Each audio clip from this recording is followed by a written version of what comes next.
हम कितने बुज़दिल हो गए हैं, हम कितने बेशर्म हैं, हमारे दिलों में इंसानियत मर चुकी है। उज्जैन की वो बच्ची वहशियों की दरिंदगी के बाद मदद के लिए दर दर भटक रही थी, पर इस पवित्र नगरी के लोगों के दिल में इस नन्ही बच्ची के लिए कोई दर्द नहीं था। हाय रे उज्जैन, क्या हो गया तुम्हें? दिन के उजाले में खून से लथपथ बच्ची की चीखों पर जब तुम्हारे दिल से आवाज नहीं निकली तो धिक्कार है हम सभी के इंसान होने पर। इसी बीच बड़ा खुलासा हुआ है।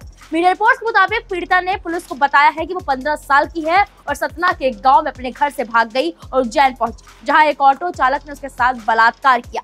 पुलिस ऑटो चालक को हिरासत में लेकर पूछताछ कर रही है। लड़की ने पुलिस के साथ अपनी आपबीती साझा करते हुए बताया, मैं सतना में अपनी जिंदगी से परेशान हो गई हूँ, इसलिए अच्छी जिंदगी की तलाश में भाग गई।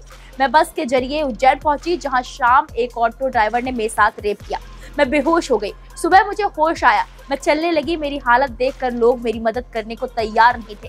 2 से 3 घंटे तक चलने के बाद एक पुजारी ने मेरी मदद की। बताया जा रहा है कि मवेशी चराने का काम करने वाले पीड़िता के दादा ने सतना में गुमशुदगी की शिकायत दर्ज कराई थी। लड़की की मदद करने वाले पुजारी राहुल शर्मा ने बताया कि एक लड़की को अर्धनग्न हालत में और खून बहता हुआ देखना मेरे लिए दिल दहला देने वाला था। वहीं एक और रिपोर्ट में दावा किया जा रहा है कि सतना के अतिरिक्त पुलिस अधीक्षक शिवेश सिंह बघेल ने बताया, उज्जैन में रेप का शिकार बनाई गई बच्ची मंदबुद्धि है। वो जिले के जैतवाड़ा थाना इलाके के गांव में अपने दादा और खुद से 3 साल बड़े भाई के साथ रहती है। दादा बकरी चराने और मजदूरी का काम करते हैं। पीड़िता के पिता विक्षिप्त है। मां करीब 12 साल पहले ही घर छोड़कर जा चुकी है। एएसपी बघेल ने आगे बताया, एक फरियादी सतना जिले के थाना जैतवाड़ा में 25 सितंबर को सुबह रिपोर्ट दर्ज कराने आए थे। ग्रामीण बुजुर्ग ने बताया कि उनकी पोती घर से यूनिफॉर्म पहनकर स्कूल के लिए निकली थी।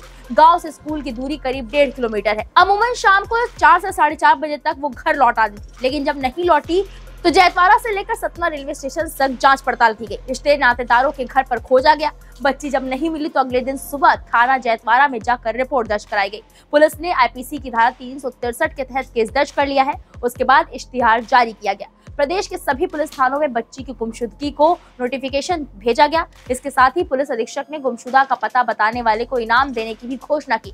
फिर मीडिया के माध्यम से घटना के बारे में पता चला। स्कूल ड्रेस में बच्ची का फोटो जैतवाड़ा थाना प्रभारी के पास पहुंचा। उन्होंने गुमशुदगी दर्ज कराने आए फरियादी को बुलाया। बुजुर्ग ने फोटो में दिख रही बच्ची की पहचान अपनी पोती के रूप में की। बुजुर्ग ने बताया कि बच्ची स्कूल के लिए यही यूनिफॉर्म पहनकर निकली थी। इसके बाद पुलिस की एक टीम को उज्जैन के महाकाल थाने के लिए रवाना किया गया। इस मामले में अब आगे की कार्रवाई जारी है। वहीं उज्जैन एसपी सचिन शर्मा ने बताया, उज्जैन के थाना महाकाल पुलिस को 25 सितंबर के दिन एक नाबालिग बच्ची की लावारिस हालत में भटकने की सूचना मिली थी। पुलिस ने तुरंत अस्पताल ले जाकर उसका मेडिकल कराया। उज्जैन जिले में 25 तारीख को महाकाल थाना अंतर्गत सुबह 10 बजे एक सूचना प्राप्त हुई थी कि एक बच्ची के साथ एक घटनाक्रम हुआ है। इसमें बच्ची को जब प्राथमिक उपचार के लिए ले जाया गया, मेडिकल रिपोर्ट्स के आधार पर इसमें कायमी की गई। इसके अलावा बच्ची को स्पेशलाइज्ड ट्रीटमेंट के लिए इंदौर भेजा गया। बच्ची की सर्जरी सक्सेसफुल रही और सक्सेसफुल के अलावा वहाँ पे जब ब्लड की रिक्वायरमेंट थी तो कुछ जो ड्यूटीरत पुलिस कर्मचारी थे उनके द्वारा और जो कुछ वॉलंटियर्स थे उनके द्वारा ब्लड डोनेट किया गया। इन्वेस्टिगेशन को यदि देखा जाए तो 3 पार्ट्स में तोड़ा जा सकता है। पहला ये कि बच्ची कहाँ से है और कैसे आई। तो बच्ची की जो गुमशुदगी 363 की कायमी है, सतना जिले में है और बच्ची सतना जिले से 24 तारीख को चली है, 25 तारीख को यहाँ पहुँची है। हमारी जो घटना है वो भी 25 तारीख की है।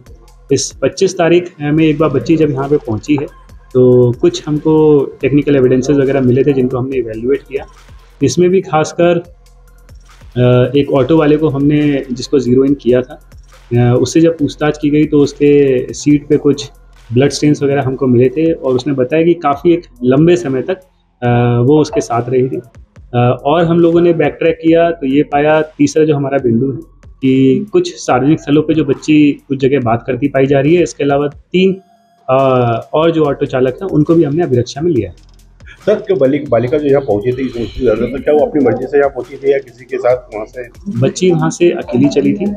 वही FIR में भी इस्टेब्लिश किया गया है और यहाँ पे हम लोगों ने जो इवेल्युएट किया है, हमारे पास जो एविडेंसेस हैं उसमें भी कहीं ना कहीं वो अकेले यहाँ पे घूम रही है। सर, माना जाए कि बच्ची मध्य प्रदेश के सतना की, पहले जो प्रयागराज की जो बात चल रही थी जी, इसमें प्रयागराज और सतना लगभग बॉर्डरिंग डिस्ट्रिक्ट्स हैं, आपस में बहुत कम दूरी है, तो लगभग ये वहीं की है और ये इस्टेब्लिश हो चुकी है। सर, पुलिस इस मामले को किस जांच को कहाँ तक पहुँच चुकी है? इसमें बच्ची एक बार जब यहाँ पे आई है वो इस्टेब्लिश हो गया है। जिसके साथ बच्ची रही है वो इस्टेब्लिश हो गया है। बच्ची वहाँ से कैसे चली, कैसे पहुँची है, इसको लेके थोड़े से विवेचना के बिंदु में वो रह गए हैं।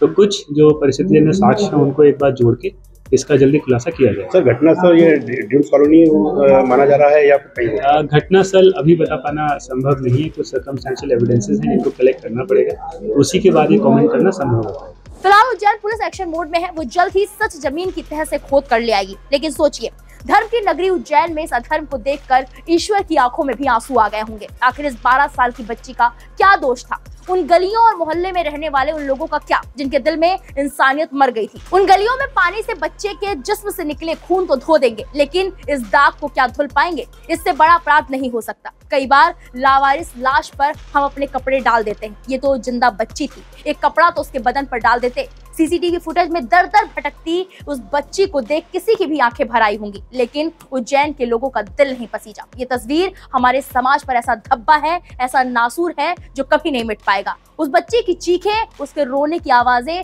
कलयुग के सीने को चीर रही हैं। इस खबर पर इतना ही, बाकी बड़ी खबरों को आप देखते रहें वीके न्यूज। नमस्कार। वीके न्यूज, राष्ट्र के नाम।